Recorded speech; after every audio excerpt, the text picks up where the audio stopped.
The rising insecurity in many parts of Nigeria is a pain in the hearts, and authorities concerned are taking desperate measures to rein in the terror.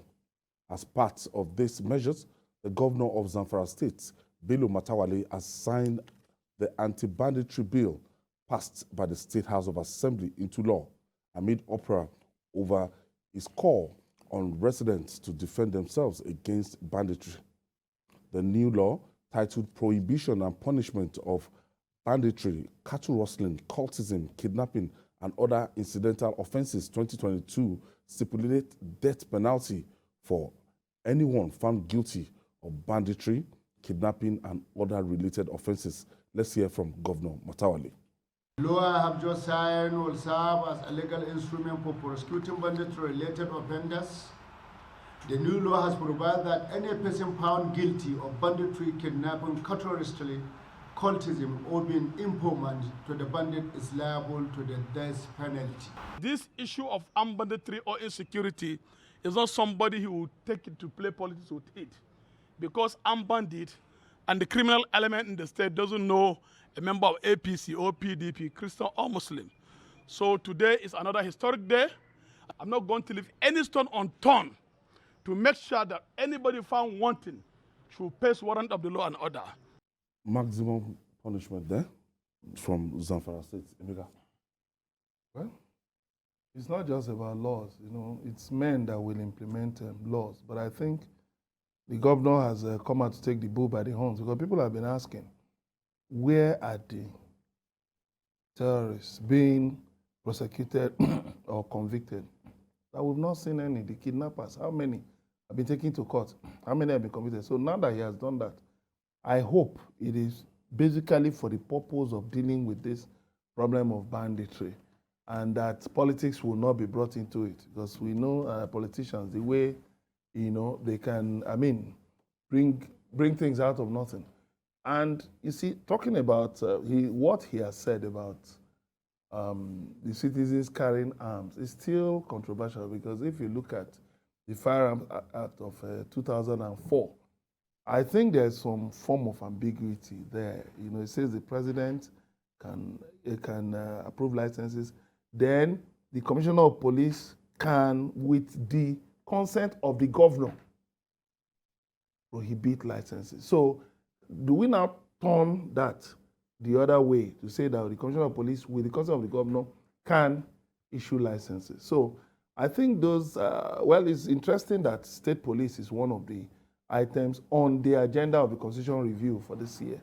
So I just hope that the governors will just go all the way out and back state police, encourage the houses of assembly to back state police, instead of just pushing the citizens out there to go and get weapons and face well-armed terrorists and kidnappers and criminals.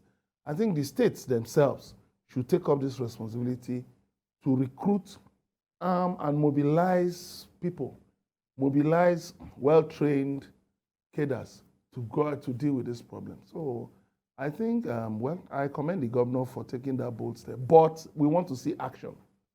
This kind of punishment, will this serve as a kind of deterrent? Do you think so? It ordinarily should. But like Emeka asked, how many of these people get caught and then tried and sentenced? We've established it on this program several times, that even the well-known terrorists and bandits, they are walking the streets. They come into the open. You see them, you know them. So what then are we talking about in this case? But if this can be implemented, it's fine. On the issue of the call by the governor for citizens to get set and get arms and ammunition, I'm not saying it from the extreme angle from which some are looking at it. Ordinarily, you and I can apply to the police commissioner. Can I get this for my own security? But that must be for your own use, personal. So And the commissioner of police must have certified you fit to use such. So it's not just for anybody on the street. It must be for people who are certified fit, not just for any person with a mental issue to have a gun. That's the point from which I look at that call. But if it's about getting guns unlawfully, then even the governor is out of place, is out of position. I also like what the governor said about the establishment of what we have come to term as our own state vigilante, the officially approved ones, like Amotekun in the Southwest. It's a good move. Let him also do it, and let's see what happens with it. But in the final analysis for me, what we should be looking at is to tackle this issue from the roots. Nigerians want a better life. That's one. Number two is that we should not be having this kind of move at a time when we are going into politicking, serious politicking. Because when you look at some of the groups that evolved into terror groups across the country, whether it is in the South, it is in the Northwest, it's in the Northeast, it's in the anywhere you look at it. What has happened is that politicians engaged these people before elections, armed them, and then left them with those arms and ammunition. Okay. That was where it began from. Jide, now, capital punishment for this set of people, guys, then punishment for banditry, cattle rustling, cultism, and kidnapping. What do you make of this in Zamfara State? Well, if you look at the law, it does not really prescribe death penalty for everyone. Although I heard the governor appear to talk like it is death penalty for everyone. No. The law prescribes 10 years imprisonment. It prescribes life imprisonment. It prescribes 30 years imprisonment.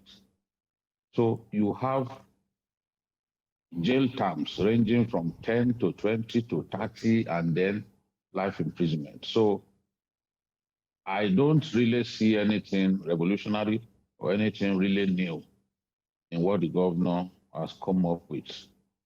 Where you are involved in banditry and someone dies in your hands, of course, it is death penalty. That's the way it is.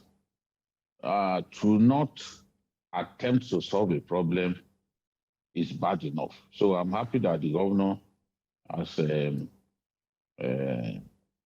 given his assent to the bill.